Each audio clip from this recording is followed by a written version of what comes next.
Hi everyone, and welcome to the very first episode of Skip 2 Credits. My name is Sahil. This is not the official intro for the podcast, but I thought we should just make one kinda useful clarification before we get into it. During the actual recording, you may hear us, and you will hear us referring to the podcast as unnamed or untitled, and even maybe riffing on some potential names. We've decided on a name that we're pretty happy with. Skip 2 Credits. So yeah, just a little bit of housekeeping to hopefully eliminate any potential confusion. With that out of the way, I'll let Michael take the reins. If you have any feedback, you can let us know on Twitter or Facebook at Skip2Credits. We know there's still lots of room for improvement, especially on the audio side, and we're confident we'll get better with time. Okay, I'm shutting up now. Enjoy the show. Alright, welcome everyone. Thank you for tuning into the still nameless podcast about movies and television and various other things that we enjoy. My name is Michael. I'm joined today by Jack. Say hi, Jack. Hello. And Sahil. Hola. And we're coming from you from two completely different parts of the world, trying to make an interesting podcast for you guys. If you listen to the pilot episode, which we should be posting around the same time as this one, you may know a little bit about us, but in case you didn't listen to it, which it's debatable whether or not you want to listen to it. It's pretty rough. The audio quality is pretty poor. But just to sort of refresh your memory, I am an engineer working and living in Auckland, New Zealand. And Sahil and Jack are both engineers living and working in Victoria, British Columbia, Canada. Engineers engineers in training, technically, legally speaking. Legally speaking, sure, but you're pretty much engineers. So a bit of backstory from us is we met in university, and basically all throughout school, all we ever talked about was movies and television when we should have been doing homework. So since I moved to New Zealand, we've had less opportunity to do so, so we decided to start this podcast to sort of share our enthusiasm with you guys for film and television, and at the same time sort of scratch that itch where we just like to talk about these things. So I'm going to turn it over to Sahil to sort of introduce the first topic of the day, but hope you guys enjoy it. Before Sahil does anything, God, Jack. just wait, hold on. I just came up with another name of our unnamed thing, Pan Pacific Podcast. Pan Pacific. That's way too politically. What? Politically what? Be like, it sounds like an airline. It's like a world affairs podcast at that point. So we, for our audience, we just spent the last hour trying to decide a name. We recorded half of it, and it's the worst recording of all time. So we may at some day release that as a little bonus episode or something, but it's pretty awful. So yeah, we're still working on the name. Hopefully it'll be chosen soon. But yeah, so we're going to sort of jump into it here. So I think the first thing we'll do is we'll just sort of talk about all the things that we're consuming, the various television and movies and whatever else that we've been trying to keep up with. But I'm going to hand it over to Sil. Yeah, that's generally how our conversations go. Is like, what have you been watching? What have I been watching? Talking about it, and either praising it or being very cynical about it. So I've been watching just a couple of things the last couple of weeks. The Resurrection of Jake the Snake Roberts, which is a documentary that's currently available on Netflix. It's I don't know if you guys ever were into wrestling, but when I was younger, pro wrestling was like one of those things I followed for a few years. I think between the ages of 5 and 10. I think it was a period of when The Rock was becoming slightly more popular. Not maybe a few years before he went into movies and things like that. Anyway, the documentary is about one of the wrestlers who was really prominent in the 80s. Jake the Snake Roberts. He's called the Snake because he would bring in snakes into the ring. He'd bring in pythons and sort of hang them on his shoulders and then put them on the wrestlers, and it was iconic to say the least. And then he had very intense promos, which are the things where like they talk to an interviewer and sort of taunt the other wrestlers. And he had very intense ones, and people always praised him for that. Unfortunately, like many wrestlers after he retired, he got into other things that weren't as successful. He succumbed to drug and alcohol abuse, so he was on and off that stuff, and he had like very low periods. He'd get recorded like completely drunken, fighting in some indie wrestling thing, and like in 2004, he had this case where he like left one of his famous snakes to starve to death, and he got charged for that, and it wasn't the best of times for it. Yeah, and so he's 61 now, but a couple of years ago, one of like he was the mentor for Diamond Dallas Page, who is another famous wrestler, and Diamond or Dallas as he's called, he was just starting up his yoga training thing, like his own business, and he wanted to sort of try and bring Jake back and try and help him lose weight and sort of get a healthier lifestyle. And this documentary sort of charts that.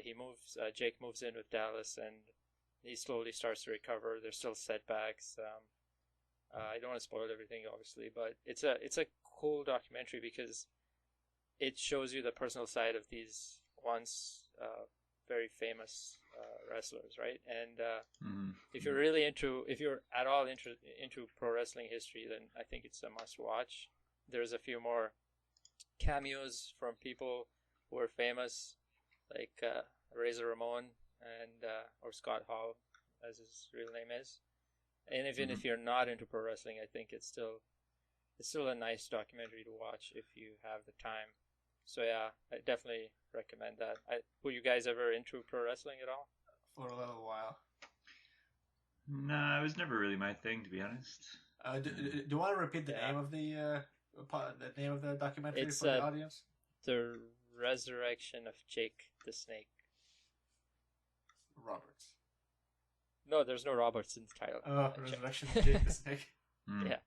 Anyway, and another thing that I've been watching is the new Luke Cage TV show, which I think is I'm not really into the whole superhero TV show thing. I watched a few episodes of Daredevil, and I don't know why, but I never finished that show.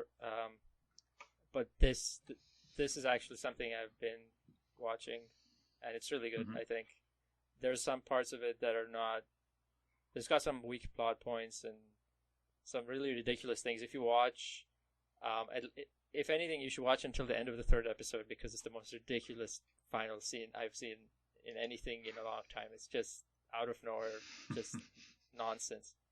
But it's got like some serious themes. It's set in Harlem, and it basically follows Luke Cage, who was a convict who claims he was framed, and he escapes from prison due to some weird circumstances that give him super abilities.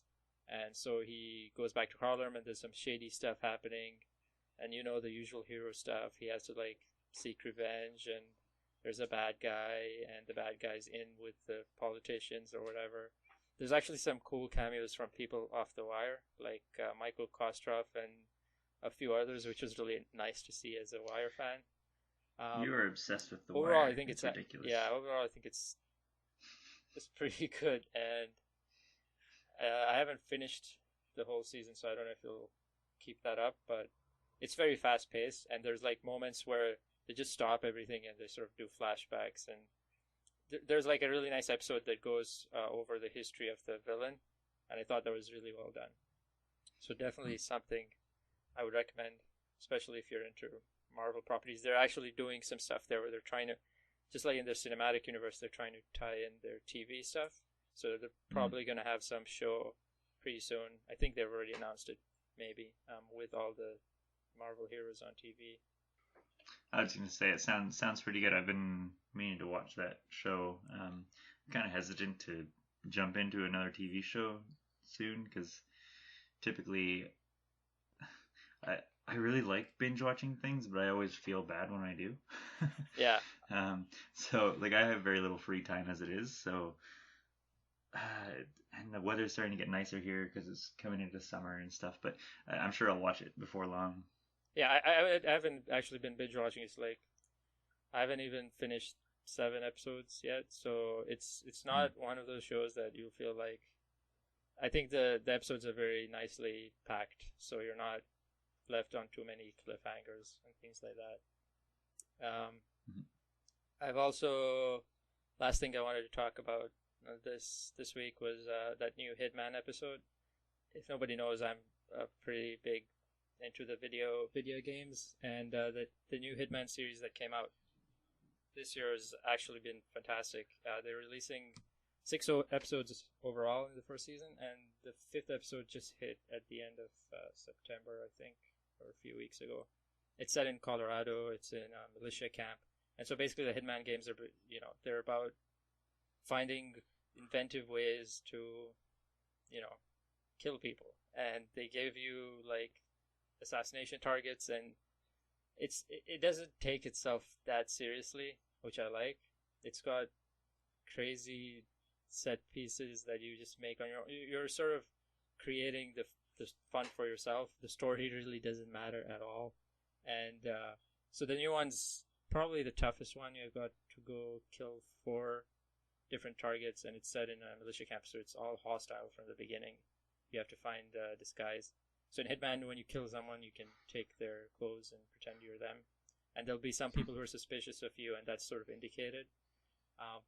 But you find ways to, approach their targets, and they're basically opportunities, like small stories within the game that set up the kills, and every episode has its own weird opportunities, and it encourages multiple playthroughs. So you'll probably finish the episode in like an hour, but if you're really fast, but you can go back and try different things. So I played the episode maybe I think 3 times, and for an example, I killed this one target the first time by putting an explosive battery in his watch, and then like dialing the number on his phone, and then he looks at his watch for some reason, just blows him up. The second time was like... That sounds ridiculous. The second time, I put nitroglycerin. He was like testing a bomb and like showing off. Same target, because it's a militia camp and they're all about their military shit. Sorry, we swear a little bit on the podcast. Anyway, he basically, as he asked for more nitroglycerin in the bomb. So you can dress yourself as a bomb technician and then go and put in way too much nitroglycerin. And then he presses the button, and obviously it blows him up. And then the final way I did it was like, he's a OCD guy. It's like this game has so many small little details that are so fun. He's an OCD guy, so you can go into the house where he's like roaming around, and then you can mess with his clock, and then you'll see he'll go to the clock and like sort of set the clock so that it's perfectly in tune with his watch. So you'll see him doing the thing, and he's all like perturbed that somebody messed around with his clock. And then he'll go to his desk, and if you mess around with his desk papers, they'll be all weird, and he'll go like, I don't know who's messed around with me, I need to go have a smoke.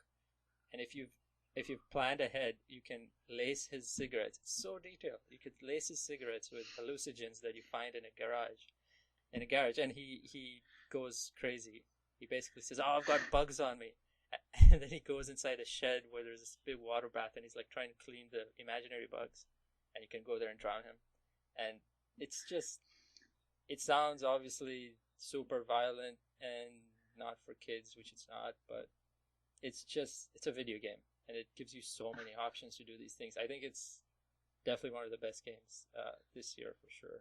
So yeah, that episode was really great. Sounds pretty cool. Okay, what have I been consuming? Last weekend I watched the movie Joy, which came out last Christmas time. About the inventor of the Miracle Mop. It stars Jennifer Lawrence, who is, I would pretty much undoubtedly say, is my favorite actress. She's just lovely. Bit of a crush on her, to be honest, but who doesn't? And yeah, I quite enjoyed the movie. It was a little bit slow, and some of the plot points I found were kind of unnecessary. But overall, it was quite enjoyable, and Lawrence's performance was just sublime as always. There was a point in the about halfway through the movie where like she was very upset or happy or whatever, and like I genuinely felt that same feeling with her, and yeah, it was purely because of her performance. Yeah, so I really enjoyed that aspect of it, and I'm glad to finally have watched the movie because I like to watch everything that she's in.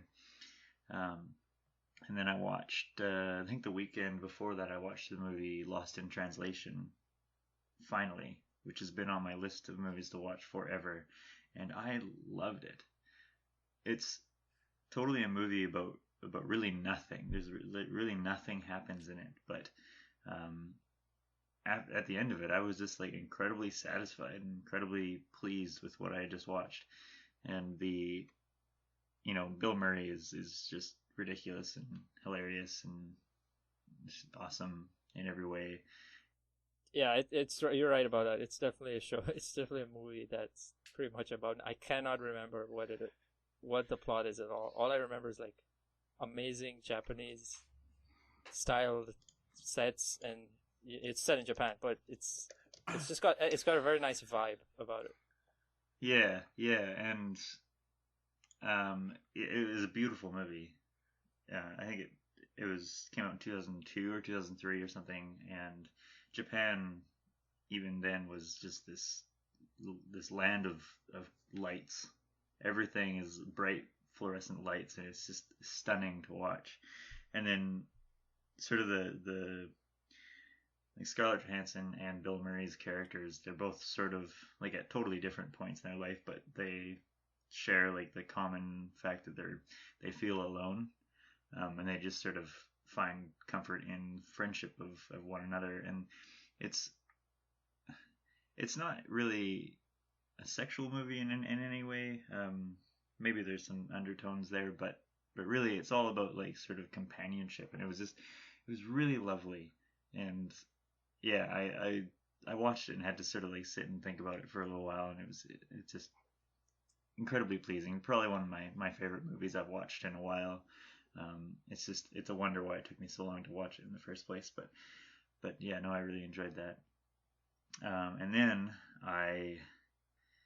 at Sahil's encouragement, I watched a couple videos on YouTube by Casey Neistat, who I always, whenever I saw like his videos and his thumbnails and titles and stuff, I always thought he was like this big douchebag, kind of just like, I don't know, it's hard to explain, but I was like terribly wrong to judge because he is awesome. His videos are so well edited, and he does one every day, and they're always compelling and always interesting. And it helps that he leads in a very interesting life and gets to do all these exciting things. But even like when he's not doing interesting, exciting things, like he's just going to work or he's just going for a run or whatever, his editing and his like cinematography and style is just extremely compelling. And I've probably watched like 100 of his videos in the past week.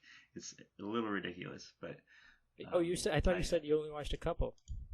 Oh no, I definitely watched like since the first couple that I watched from probably 100, because he's got hundreds of videos on YouTube. So I've been trying to sort of catch up. And the word you used, the compelling, is definitely apt. It's very kind of mundane activities most of the time, although he does get into a lot of crazy stuff. But the way he shoots it, just going on a plane and getting off, it's the most simplest thing, but he'll edit it so well that you just smile when you watch it. It's really good. I aspire to be able to create videos like that. Like I've never been one to vlog about my life so much. I definitely probably couldn't. I'd probably get in trouble. But he does make even the most boring things interesting, and it's been pretty great. I'm happy to have discovered it. So thank you, Sahil. Oh, you're very welcome. Going back to Lost in Translation, did you know that the director is the niece of Francis Ford Coppola. Yeah, Yeah. yeah. It's pretty cool. Yeah, it's really. It was her first, or maybe her second feature production. No, but so long. It's not the niece; it's the daughter of Francis Ford Coppola. Is it the daughter? Yeah, okay. right. I think the whole family just makes movies. I think they're all like one. Like each member of the family has like an Oscar for something. Yeah. That movie was just phenomenal. I would say, like, even though it's not a movie that came out recently, it's probably my second favorite movie I've seen this year. Behind Hunt for the Wilder People, obviously. But yeah, as far as things I've been consuming, that's pretty much about it. Reading a couple books which aren't that interesting, but yeah, I'll pass it on to Jack. Yeah, so I've finished reading the book called Room. It's written by Emma Donoghue, which is an Irish-Canadian author. So I've seen, if you've seen, I think last year, the movie Room came out. So I thought I'd just read the book that the movie was based on. So just a quick synopsis. It's just sort of a 19-year-old girl gets kidnapped, and she gets sexually assaulted and abused and everything, and she has a kid, and she's like trapped inside this almost like a shed, fortified shed almost, which they call Room, and she lives with this kid, and it's almost, the story starts when the kid has just turned 5 years old, and like she is trying to learn more stuff about the world because he's never seen anything, and they're trying to escape, and so half of the book is that, the other half is him trying to adapt to the world that he's never been around, and his mom sort of tried to protect him, like not tell him about like the world. She just assumed the whole world was just a room. It's a pretty good. The book is good. The problem, it's not a problem, but the book is all written from the kid's perspective. So after a while, the kid gets a bit annoying, to be honest. But it's sort of normal. But it's a good movie, and the book is pretty good. It gets a bit weird. Like the book gets a little bit weirder just because you're allowed to do things in the book you can't in the film. I think there's like laws against certain stuff, but but yeah, it's a pretty good book, and I think people should check out the book and the movie. I've also seen Cinema Paradiso, and I watched it last night. We talked about that last time. So that's also a very lovely movie, like Lost in Translation. It's just like a good vibe kind of movie. So the synopsis of that is really quickly is this small town, small village. It's not a village. It's more like a small town in Italy. And this kid, he likes going to the movie theater, and he goes to the projectionist, and who teaches him how to operate everything, and so that's like the major part of it. And then when he's like almost like a late teenager almost, he leaves the town and never comes back for like 30 years or something. When the projectionist dies for his funeral. But yeah, it's just like a lovely movie. That being said, though, it's a 2-hour movie, right? So I was reading up on it after I've seen it, and apparently there's like just under a 3-hour cut of the film, and it changes the story. No, really? It changes the story quite a bit. So apparently it's not as charming and delightful, the shorter version. Oh, really? So yeah, I'd like to watch it. It's definitely, like I said, we put it on our list last time we did the podcast, but yeah, we were supposed to all watch it. Sahel, I don't know if you remember that. But so you'd recommend it? Yeah, it's pretty good. Yeah, it's recommendable. It's pretty good. The local theater is actually the theater in the movie is actually pretty neat. Like the projection, the projector, I guess. The way it comes out of the back of the theater, it comes through like a head of a lion. There's like a head of a lion on the wall, the back wall, and the light comes through his mouth. Oh, right. It's just like a pretty cool, neat feature. And also, because it's set in the 40s, 50s, like just after the Second World War. So the projectionist tells the kid about how, like back in the day, that a person had to actually manually crank the movie for 2 hours, which seems terrible.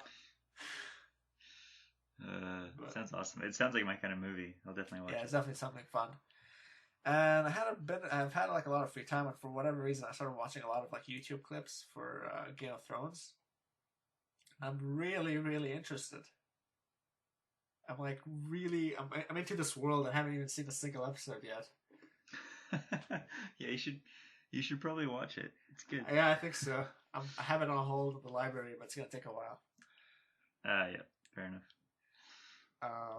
Yeah, when you read the books, there's apparently there's the main 5 or whatever 7 books that he's gonna eventually write, and then he has a bunch of other shorter stories set in different time periods and stuff. It's it's an interesting show for sure. Mm-hmm. But yeah, I'm about halfway through the 5th season, and yeah, I've really enjoyed it. It's pretty good. It's also a history story. It's history, but it's fake. It's fictional history. Cool. Well, let's if that's all from you, Jack, yep. Let's move on to the next topic, which is news. Time for the news. Again, we'll just go through each of us, see the things that we found to be exciting or stuff that's happened the last couple of weeks that we like to talk about. So start off with Sahil. So a few things I want to talk about. The PS VR is launching next week. PlayStation VR headset. It's the final and third high-end headset for virtual reality that's come out this year. There was the Oculus, I think, first, and then the HTC Vive. The PSVR is a lot cheaper, or considerably cheaper than the other ones. It's not cheap on its own, but comparatively cheaper. It's $499 for the bundle. It's $399 for the headset on its own, but most people are going to be buying it at $500 for the bundle with the camera. That's US dollars. With the camera and the 2 motion controllers that you need. So the press embargo went down a few days ago, and so there's lots of reviews out there. And I'm interested in it. I'm not going to get it anytime soon, but it's the cheapest high-end way of getting VR. And I was hoping it'd be really good. And for the most part, it seems like it does a good job. It's the most comfortable headset, most people say, to wear, and it's got a good set of games. It's got Batman VR, which is this 2-hour tech demo, which is probably too expensive, but it's a cool way of experiencing what it's like to be Batman and go inside the Batcave and do those sort of things. There's more experimental games like Thumper and I think it's called Super Hypercube, which is basically Super Hypercube. If the name is right, I'm sorry if it's wrong. It's basically a 4D Tetris thing. So you have to organize a shape into you have to organize this weird 3D object into a 2D shape that would fit inside a box. And the shape of the box that it has to fit through, you can see only by leaning around the shape. So it's pretty neat use of 3D. But the only problem with this headset so far, it seems like it's motion tracking. It's using 6-year hardware for its motion controllers. It's these things came out 6 years ago. They didn't do so well, but somehow they're being shoehorned into this new system. So it's causing nausea in some cases, which is definitely not something good and definitely will put some people off for sure. So hopefully they can improve things with some software stuff. I'm also very interested to see what Microsoft does, because they're the other big console, besides Nintendo, who really does their own thing most of the time. They're the people, I think the rumor is that they will use Oculus. They will not make their own VR headset. So it'll be interesting to see how they keep their costs down.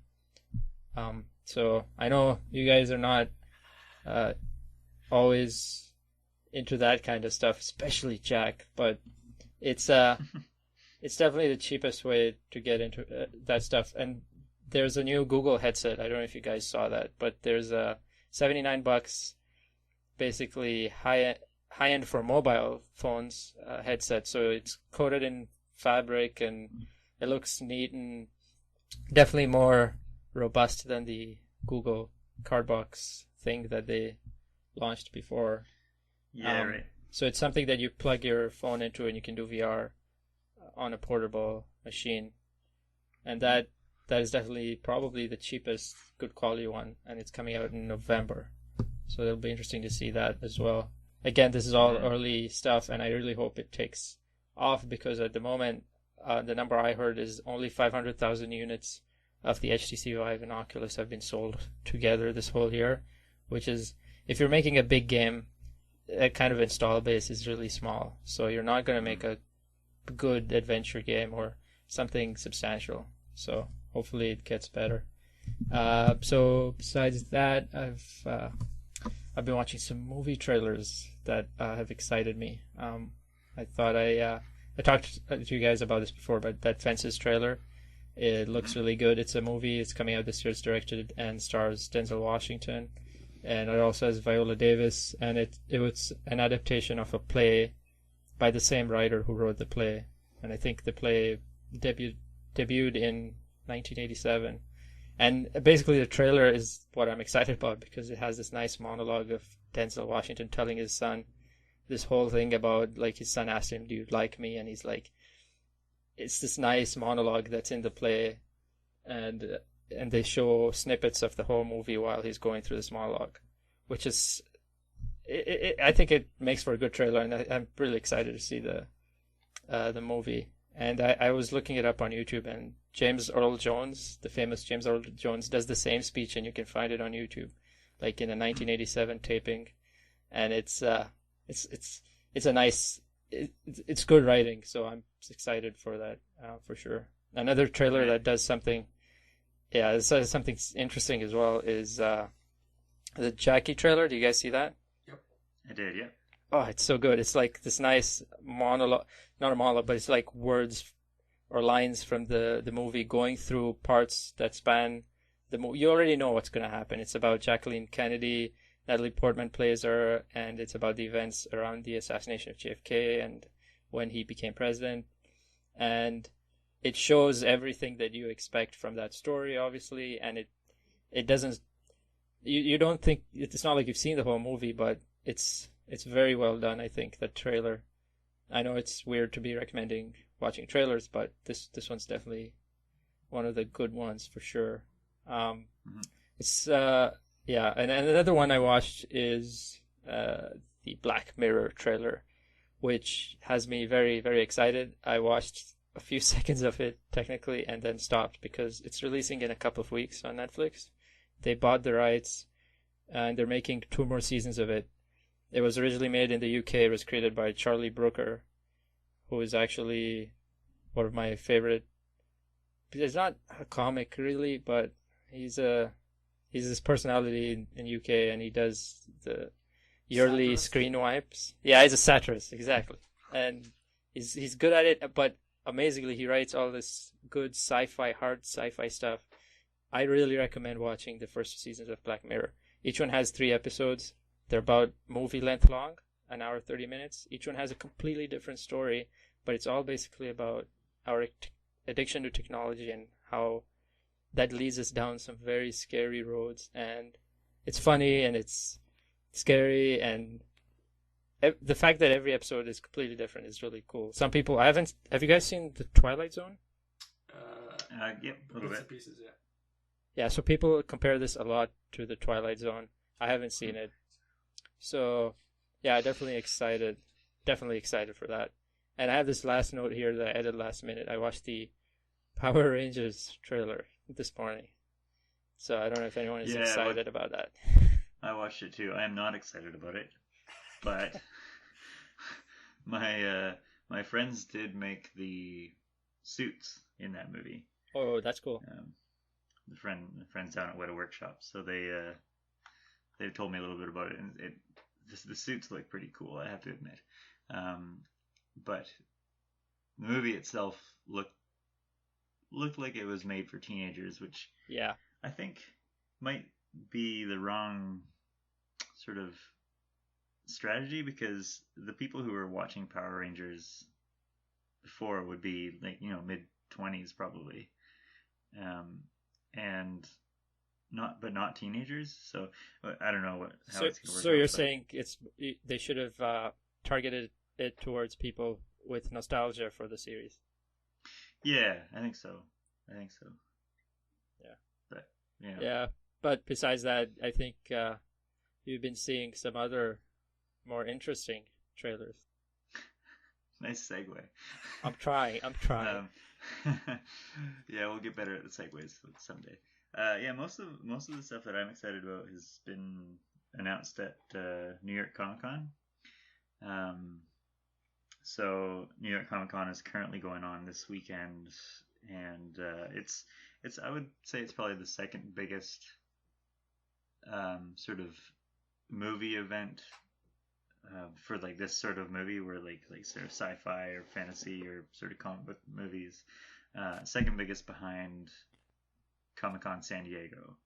Um, so there's all sorts of big panels and stuff for various movies and stuff. And some of the things that I'm excited about from New York Comic Con would be Valerian, which is Luc Besson's sort of spiritual successor to The Fifth Element, which is probably my favorite movie of all time. Sure. So they had oh, it's such a good movie. So they had I think they had a panel for Valerian, which I haven't yet to watch, but I will definitely watch it soon. And they released the poster for the movie, which looks pretty cool. It's just this big spaceship with the two main actors sort of standing next to it, and anything if it's anything like The Fifth Element, which is a movie that doesn't take itself seriously in any way whatsoever, then I will be guaranteed to love it. And then there was another movie called The Great Wall, which is a Matt Damon movie. It kind of came out of nowhere. I think it's a Chinese funded movie, so they kind of kept it under wraps until they announced it. I think it might have been at Comic Con in San Diego, or maybe after that. But it looks pretty good. And again, my friends at Weta worked on it, and it sounds like it might be neat. Is it better than the Nicolas Cage movie where he plays some sort of British guy in China during the... Yeah, you know what I'm talking about. Yeah. It may be better than that. It may be just as bad as that. We will find out. I'm scared. Anyway, it's something to be mildly excited about, I think. And then there was the Underworld trailer was released. For the new Underworld movie, and I've always been a pretty big fan of these movies. They're just totally ridiculous and over the top and not really necessary in any way whatsoever, which is like that kind of movie just sort of speaks to me. You know, if a movie doesn't have any point to exist, then I'm all for it. And Kate Beckinsale is obviously very lovely, and I've always been a big fan, so should be interesting. But the thing that I am most excited for by far from New York Comic Con is War for the Planet of the Apes, which is the third movie in the what do you call it? Reimagined Planet of the Apes series that started with Rise of the Planet of the Apes a few years ago, and then Dawn of the Planet of the Apes a couple of years ago, which was I would say it was my favorite movie of 2014. Dawn of the Planet of the Apes. Either that or Whiplash. Both were amazing. But yeah, War for the Planet of the Apes is like the final chapter in sort of how the Planet of the Apes came to be. And Andy Serkis is one of my favorite actors ever, and yeah, I'm extremely excited about that movie. I think they're making a game as well as a tie-in. So Andy Serkis said that he was doing motion capture, and his studio is very heavily involved in the design of the game.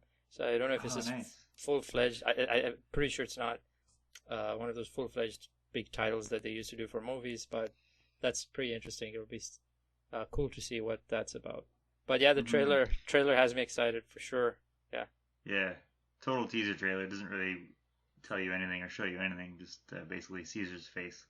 War has begun. There you go.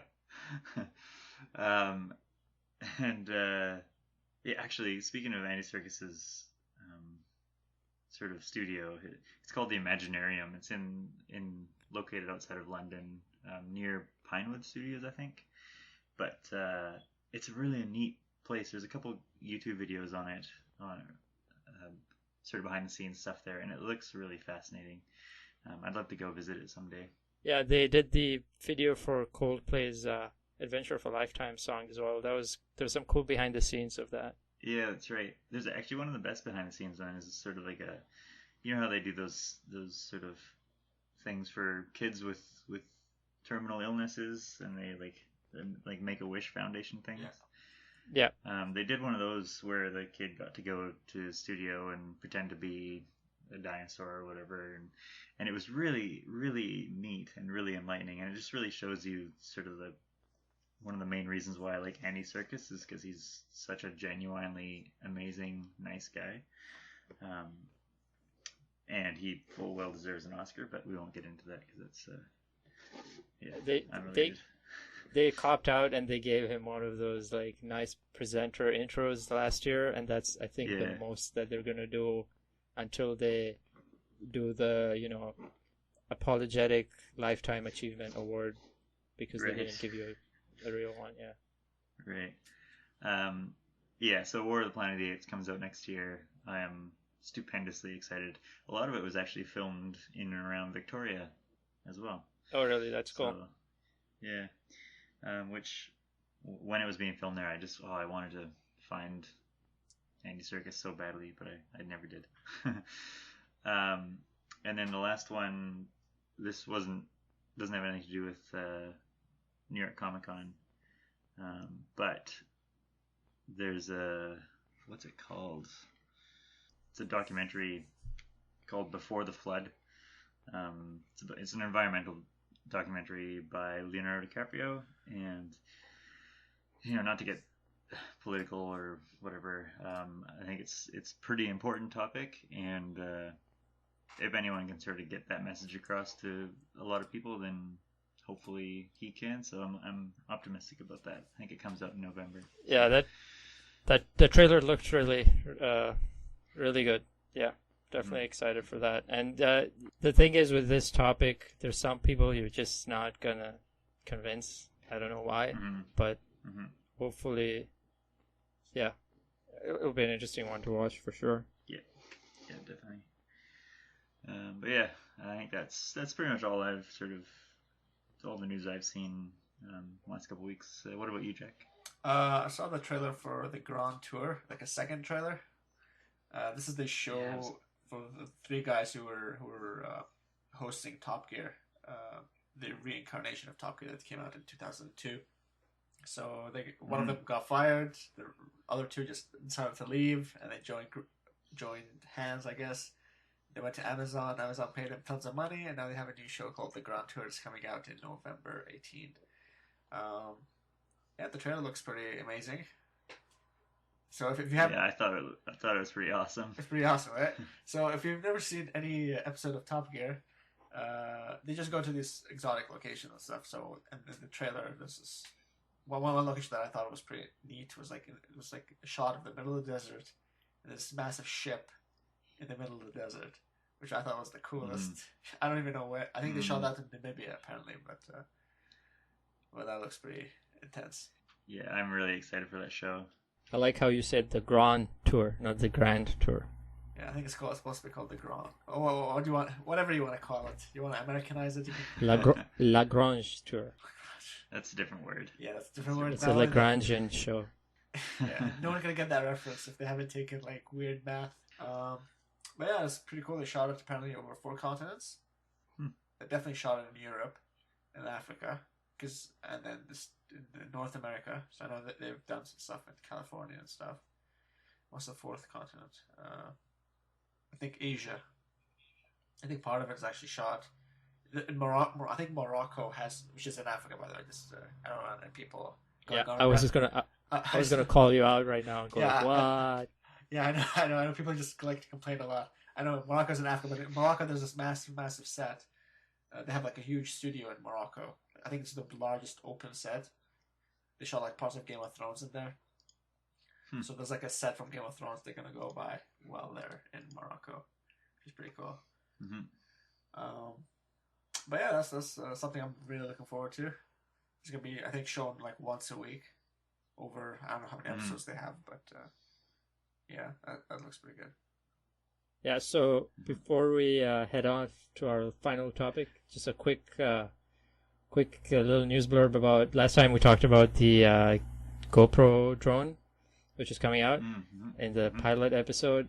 Did you guys? I'm pretty sure you've both seen the DJI Mavic Pro that got announced as well. It's basically the answer from DJI to GoPro. That's a new foldable drone that shoots almost as good quality as their older, more expensive one. So yeah, just so that we have equanimity between the two sides in terms of being mentioned on this podcast. There's a new drone from DJI, which looks really cool. The Mavic does look pretty awesome. And I think I'd have a really hard time deciding which one to get, solely from the standpoint that the Mavic looks like way more portable and sort of useful to like, just like carry with you at all times, whereas the GoPro one has the detachable gimbal, which I really like. Yeah, that's definitely that's a good point for sure. Yeah, the GoPro has that going for so that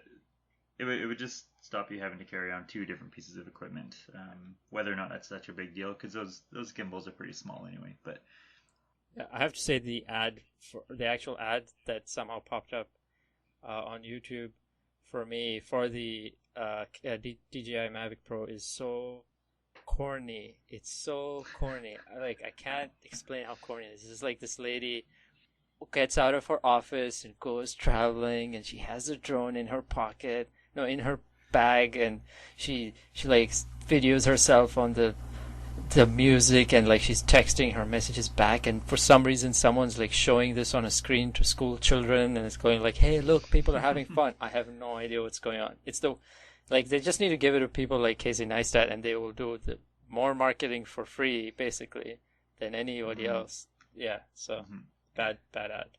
Anyway. I think we should add though that our reviews can be swayed quite easily if one of the teams sponsor us, one of those two companies sponsor us. Our reviews are easily manipulated. You're not wrong, Jack. You're not wrong. But yeah, I am seriously contemplating getting one or the other. The problem is everything like electronics in New Zealand are like twice as expensive as everywhere else in the world. It's kind of ridiculous. So maybe my next trip. Oh yeah, you can do that. I was going to ask you what's the import cost like. Yeah, I don't think it would actually cost me anything. Like if I were to fly home and buy one at home and then bring it back, it wouldn't cost me any import duties. But there are some huge taxes. There are some huge taxes on electronic goods for sale in this country. I'm not entirely sure why. I think it's some pretty antiquated reasons, but yeah, it'll probably be, if it costs $1,200 in Canada, it's going to be $2,000 here easy. So it's nothing to be. Yeah, that sucks. Yeah. But yeah, should we move on to our main topic for the day? Yeah, I'm excited because we don't know what any of us is going to say. So, and I sort of finished my list a minute before we started. So, I had a hard time making this list actually. Okay, so I'll introduce topics. So basically, each one of these episodes, we want to have sort of a main topic where we have, say, a list of 5 different things about certain movies or different movies that we like, and we don't share them with each other. So this is going to be sort of, as we say them, each one of us is going to be sort of surprised by what the others have to say. And today's topic is what are our 5 favorite opening credits scenes in movies. And so this is like actual credits where it shows like the actors and the director and production company and all that sort of stuff. So I think we will keep with the pattern and start with you, Sahil. Oh, I wanted to be last. Okay. I'll go first if you want. Okay. Go for it. No, Greg. it's fine. It's fine. I will go first. It's Well, fine. you can take mine. I already have. I'm 100% sure I have one of yours anyway, so I'm I might sure as you well do. take it first. Okay, so we decided we're gonna choose our 5 favorite. I haven't ranked mine. There's just 5, my favorite 5. Probably, if I thought about it a bit more, I might switch out some. But anyway, here they are.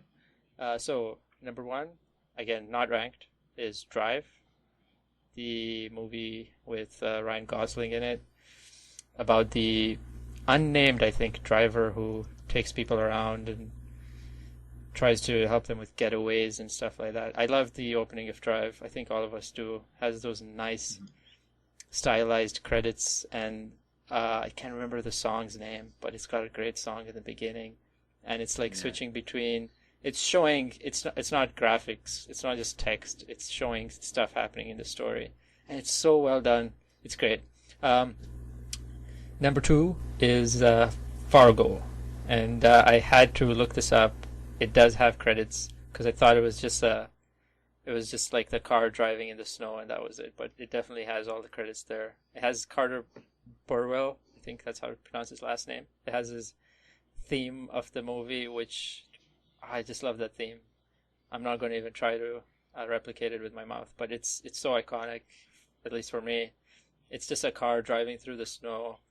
I can't actually remember whose car it was, but again, very atmospheric. Number 3 is a bit on the opposite end. Girl with a dragon tattoo. I think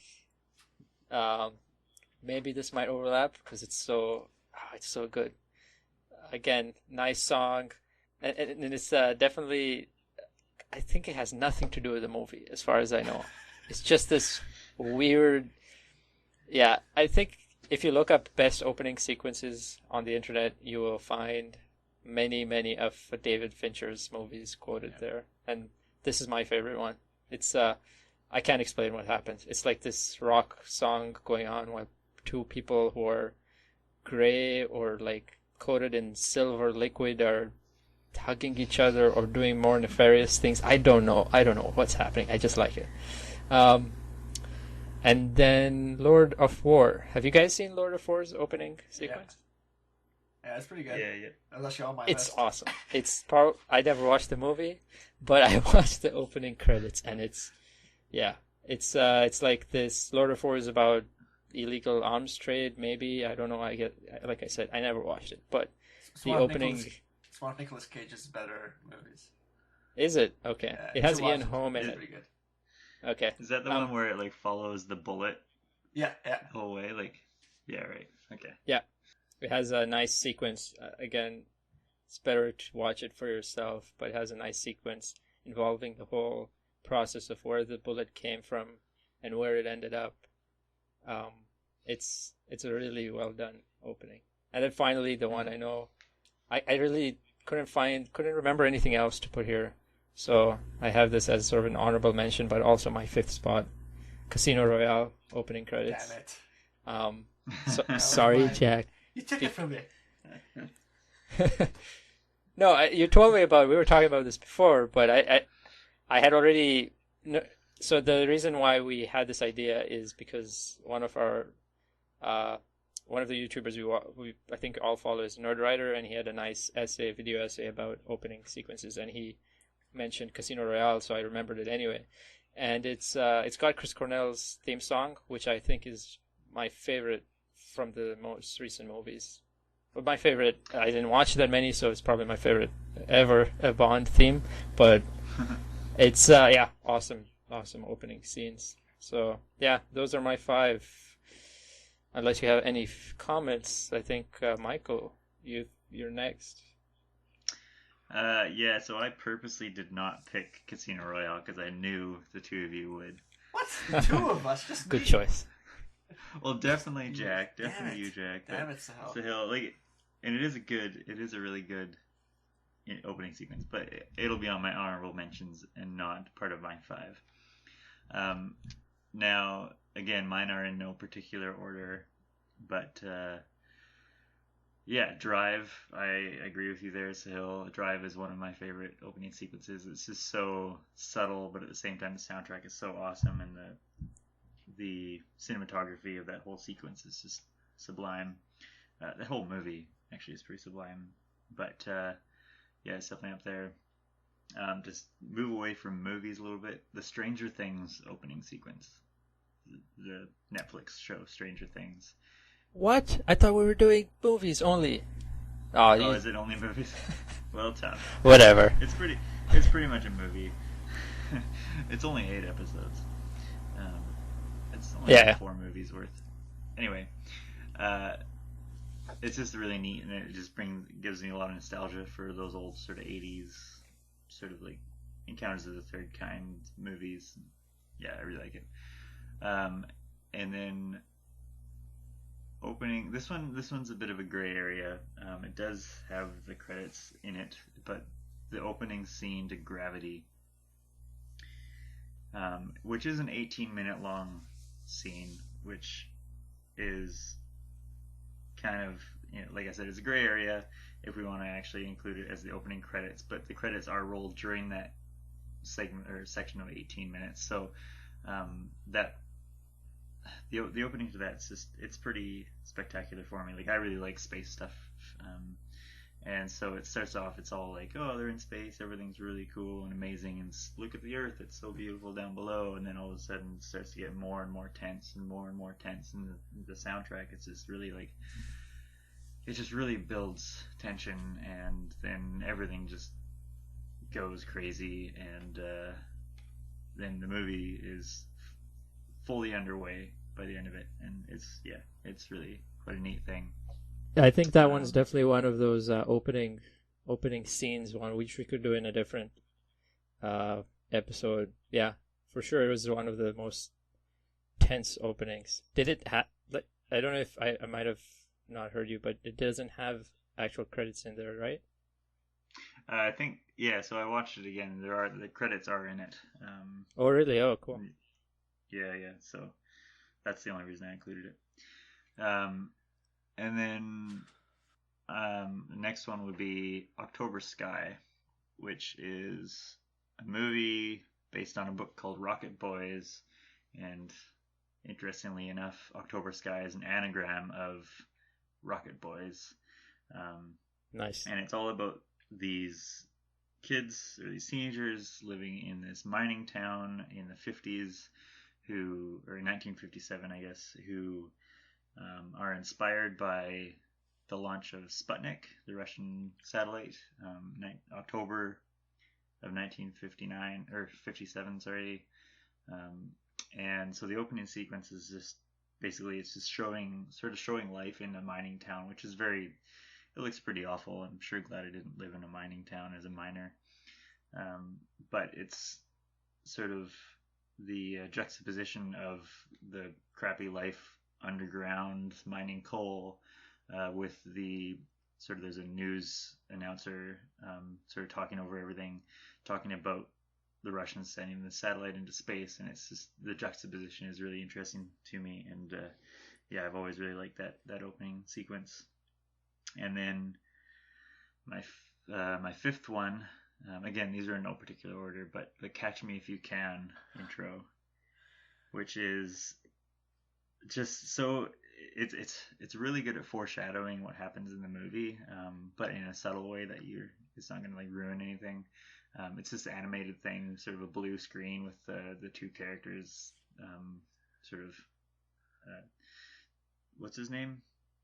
DiCaprio? Tom Hanks. Oh, Tom Hanks and DiCaprio. They're two characters sort of like chasing after one another, and it's really, really quite a neat opening sequence. Yeah. So John Williams' music, iconic as usual. It's very catchy. Yeah. Absolutely. When did October Sky come out? 2000.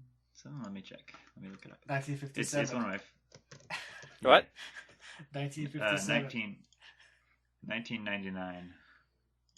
It's one of my favorite movies. I love that movie. It's kind of like the story of my life, but not really. It's just a year short. Well, not really. The 2000 threshold. Oh, there was I don't remember there being a 2,000 threshold. Is there a 2,000? You're just making stuff up now, so. What? What are you talking about? I don't even know what a threshold. Don't worry about it. So It's if a movie's inside older than- baseball. No, I mean, Oh, Jack likes to say I never watch movies that are made before 2000, so. right. I see. I forgot about that. You get it now? Yeah, I get it. So, yeah, I'll make it quick because I guess you guys took like half of them anyway. So, Casino Royale was on my list because I love that movie. It's my favorite, one of my favorite, if not my favorite movie. I still keep convincing people that it's better than Skyfall, but that's another debate.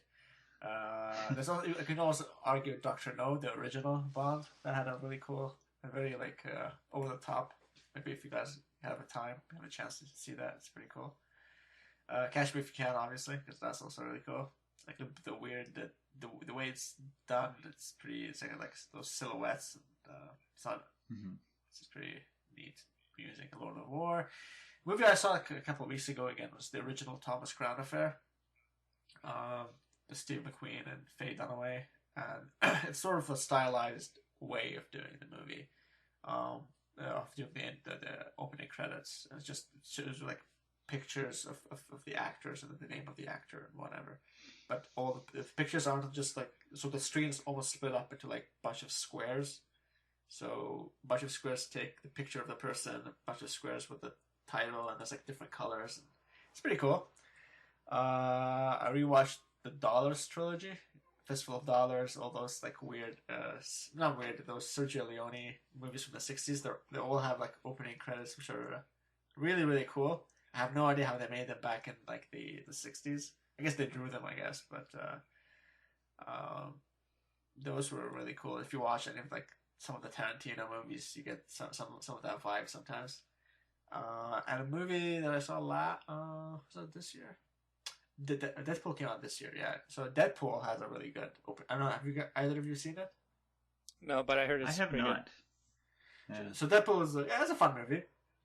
So the opening credits for that is like it's like almost a slow motion shot of like a truck flip. It's not even a slow motion. It's like a paused shot of like a truck flipping, and there's like the camera's going almost around that shot, and it shows some bad guys haven't been punched in the face or what have you.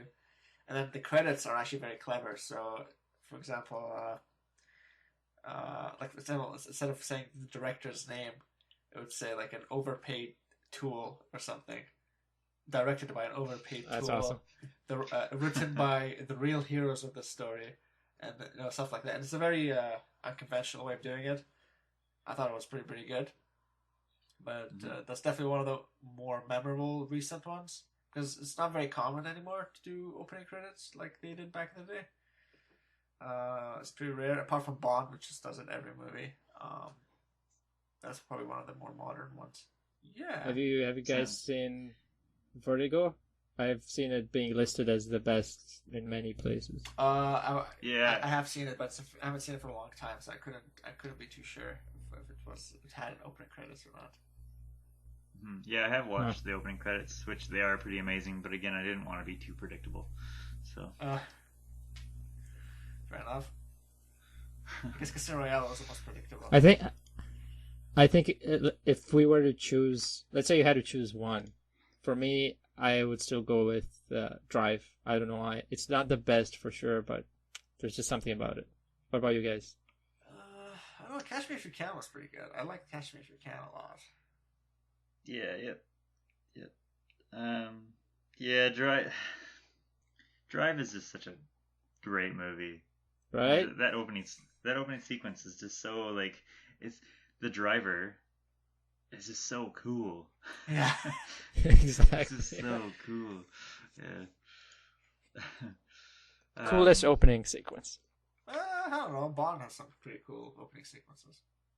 Yeah, there's a lot of really cool opening sequences. It's hard to pick that. That's another topic for another day. Yeah. Exactly. But yeah, Casino Royale was pretty good.